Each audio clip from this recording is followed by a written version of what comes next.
बरेली की फाइक enclave colony निवासी निगम पार्षद, मेयर, विधायक और सांसद के सौतेले व्यवहार के कारण विकास से वंचित है। आखिर क्यों? ये सवाल फाइक एनक्लेव में रहने वाले हर व्यक्ति की जुबान पर है। बरेली की सबसे पुरानी कॉलोनी, जहां पर अधिकारी वर्ग से लेकर अधिकतर पढ़ा लिखा वर्ग कॉलोनी में रहता है, जो नगर निगम को सभी प्रकार के टैक्स भी अदा करता है। उसके बाद भी नगर निगम से मिलने वाली सुविधाओं में जल भराव की स्थिति, टूटी सड़कें, गंदगी का साम्राज्य नगर निगम द्वारा मुहैया कराया गया है। आज खोजी कैमरा की टीम से फाइक एनक्लेव कॉलोनी के लोगों ने अपना दर्द बयां करते हुए कहा। सर, ये कौन सी कॉलोनी है? ये फाइक बरेली की सबसे फेमस और पॉश कॉलोनी है, जिसमें करीबन 300 प्लस फैमिलीज रह रही हैं अभी। और ये बरेली की सबसे सुपर जोन जाने वाली कॉलोनी है, जिसमें कई बार कई बड़े बड़े वादे भी हुए हैं इस कॉलोनी को लेकर के। ये वैसी कॉलोनी है। ये तमाम यहाँ पर गंदगी है, जबकि इस कॉलोनी में समझता हूँ कि बड़े बड़े अधिकारी वर्ग के लोग रहते हैं या डिप्टी सीएमओ भी रहते हैं, कई अधिकारी भी रहते हैं, उसके बावजूद यहाँ के ये हाल है। तो इस पर क्या कहना चाहेंगे? संक्रामक रोग फैलने का भी खतरा है यहाँ पर। खैर, डिप्टी सीएमओ से तो इसका लेना देना नहीं है, लेकिन हाँ, यहाँ पर काफ़ी और भी अनदर प्रशासनिक अधिकारी भी रहते हैं, जिसमें काफ़ी उच्च स्तर के, जैसे एसडीएम, डिप्टी एसपी रैंक के भी अधिकारी इस कॉलोनी में रहते हैं। तो उसके बाद इसमें ये हाल है कि आए दिन यहाँ पर जल भराव की समस्या भरी है। कई हादसे भी हुए हैं जल भराव के कारण, और जिसको अब नगर निगम द्वारा लगातार अनदेखी की जा रही है।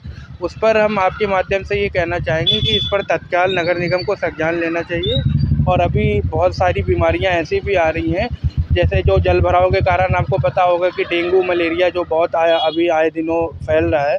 क्योंकि मैं एज अ डॉक्टर इन सारी चीज़ों के बारे में देखता रहता हूँ अपनी डे टू डे लाइफ में। तो ये काफ़ी चीज़ें हैं। अब आप देखिए, ये खुशबू का और ये फाइक का जो मेन चौराहा है, ये वही चौराहा है।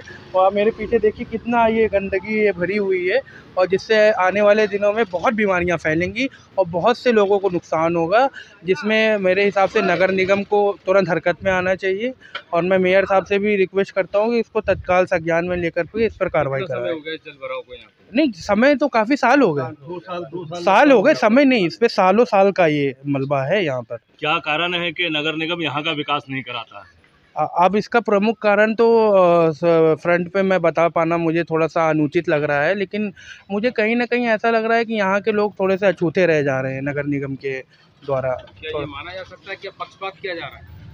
नहीं, मैं इस बारे में तो नहीं कह सकता कि पक्षपात, क्योंकि मैं कोई ऐसा राजनीतिक आदमी तो हूँ नहीं कि पक्षपात के बारे में मैं बता पाऊँगा, क्योंकि मैं एक डॉक्टर पेशे से हूँ। तो इस पर मैं विशेष टिप्पणी नहीं करना चाहता, लेकिन हाँ, ये कह सकते हैं कि अछूता रह गया है, अछूता रह। क्या नाम है चाचा आपका? मुबीन। मोबिन साहब, आप यहीं रहते हैं फाइक में? जी हाँ, यहीं रहते हैं। ये फाइक का इतना बुरा जो हाल है, दुर्दशा बनी हुई है, जगह जगह पानी भरा हुआ है, क्या कारण है इसका? ये पानी का निकासी नहीं है पानी की। यहाँ पे कई बार नगर पालिका के हम लोगों ने एप्लीकेशन भी दी है निकासी का। पहले तालाब में पानी चला जाता, तालाब हो गया फुल। तो तालाब सरकारी तालाब था? सरकारी तालाब। तो इसका मतलब कॉलोनी काटने वालों ने उस तालाब पे कब्जा कर लिया है? ना, ऐसा कुछ नहीं है। तालाब फुल हो गया, तालाब तो है। तो उस तालाब से पानी के निकास का कोई रास्ता है, खुशबू के अंदर है, रास्ता बना दिया जाए। तो इस सिलसिले में कभी आप नगर निगम के लोगों से मिले? बराबर गए, बराबर मिल रहे हैं, बराबर। क्या कहते हैं वो लोग? अब हो जाए काम, कब होगा, फाइल बढ़ रही है आगे। कभी इंजीनियर। सर, आपका परिचय जानना चाहेंगे?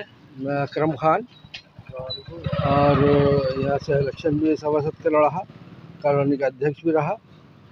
और इस मसले पे जो आप देख रहे हैं, चारों तरफ हमारे रोड सब बेकार हैं, पानी भरा हुआ है।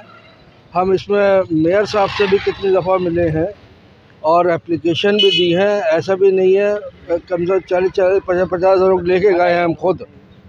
मैं खुद ले गया, मगर कभी भी उन लोगों ने यहाँ तक निकला, जबकि हमारे बराबर में कॉलोनी है, कृष्णा नगर है, गणेश नगर है, और इनमें सब में मतलब इतनी आबादी भी नहीं है, तो भी वहाँ रोड है।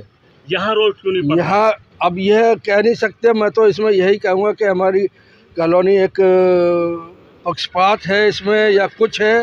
ये पक्षपाती, मैं तो इससे पक्षपाती कह सकता हूँ मैं इसे, जबकि हम लोग टैक्स भी देते हैं हाउस टैक्स भी देते हैं, बहुत से लोग वाटर टैक्स भी देते हैं, कई दफ़ा यहाँ पर कैंप भी टैक्स का लगा है और हम लोगों ने खुद अवेयरनेस होकर टैक्स जमा करवाया है, मगर उसके बाद भी हमारी बात नहीं सुनी जाती। सभासद भी यहाँ आते हैं, मेयर भी आए हैं, देखा है हर जगह, और आप खुद ही देख रहे हैं सब जगह रोडें इतनी ख़राब है, कोई भी इंट्रेंस की रोड हमारा सही नहीं है, जबकि अच्छी खासी कॉलोनी है गाँव के बच्चे, जबकि हमारे यहाँ अधिकारी भी हैं, मतलब अधिकारी IAS PCS अधिकारी भी हैं, डॉक्टर भी हैं, इंजीनियर भी हैं, जज भी हैं, वो लोग भी इस पर कुछ नहीं कहते हैं। मगर अब हम जब तक वहाँ पर धरना प्रदर्शन नहीं करेंगे तो शायद जब तक मेरे अंदाज से नहीं होगा। हकीकत यही है। तो धरना प्रदर्शन कब करेंगे आप लोग? भाई हम पिछले साल हम गए थे 50-60 लोग लेके, तो हमें मेयर साहब ने 2 रोडें या 3 रोडें उस पर अलॉट करी, जिसमें एक तो पहले की थी, 2 रोड और हमें दी है। एक तो ये हमारे इधर से घुसते हैं आला हज़रत हॉस्पिटल से, एक हमारा कब्रिस्तान वाला सीधा रोड है, और एक हमारा इधर से आरिफ भाई का ऑफिस से सीधा थोड़ा सा रोड हुआ है, जबकि उन्होंने कहा था जो मेन रोड है वो करा लीजिए उसके बाद से, मगर आज तक अभी तक रोड भी वो नहीं है। बजट हो गया, टेंडर हो गया, अभी नाली बनना शुरू हुई है, ये समझ लिया अब कब तक होता है ये ऊपर वाला जाता है। अभी सर मेरा नाम इमरान है, मेरी टेलरिंग की यहाँ शॉप है, और ये काफ़ी टाइम से लोगों को परेशानी होती है। कई बार अभी परसों एक बुलेट लेके साहब गिर गए, और कई औरतें बेचारी रोड पार इधर पानी की वजह से क्रॉस नहीं कर पाती, बड़ी परेशानी है सबको।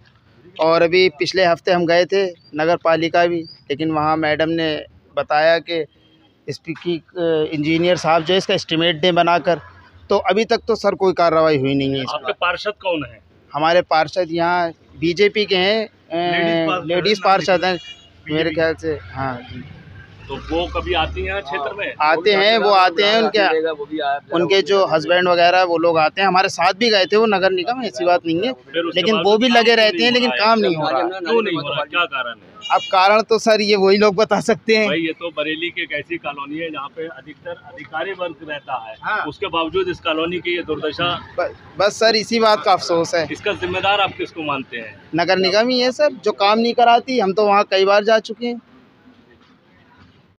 खुर्शीद साहब, ये एक पुरानी कॉलोनी है यहाँ पर, और पूरी कॉलोनी का बुरा हाल है। खासतौर से जो चौराहा है, इस चौराहे पे जो मेन निकास है यहाँ पे अक्सर जल भराव रहता है। कॉलोनी का रोड ऐसा तो क्या वजह है कि यहाँ का विकास नहीं हो रहा है? अरे विकास क्या वजह, नगर निगम का है, कोई देखने वाला नहीं। आप लोग कभी नगर निगम कई बार जा चुके हैं, बहुत लोग पूरी कॉलोनी के चंद लोग जाते हैं, पूरी कॉलोनी? अरे कई लोग इकट्ठा होके गए, अलग अलग समस्याएं भी लेकर जाते हैं। हाँ। तो मेन समस्या भी ये है हमारी। कुछ भी नहीं। इसका जिम्मेदार आप किसको समझते? नगर निगम। क्या ये आपका कैंट क्षेत्र में आता है फाइक एन्क्लेव? कैंट में आता है। कभी आपने कैंट विधायक से शिकायत की इस सिलसिले में? ना, कैंट विधायक से नहीं करी। नहीं, एक बार आपको कैंट विधायक से भी मिलना चाहिए था, उन्हें बताना चाहिए था अपनी समस्याओं को। कैंट विधायक से क्यों नहीं मिलते हैं आप? अरे नगर निगम जो मेन है उससे संपर्क किया कई बार। नहीं, नगर निगम के पास हो सकता है बजट ना हो इस वजह से, लेकिन विधायक से मिलना जरूरी है, क्योंकि विधायक निधि से भी ये काम हो सकता था। तो आप विधायक के पास क्यों नहीं जाते हैं? हाँ, वो भी देखेंगे।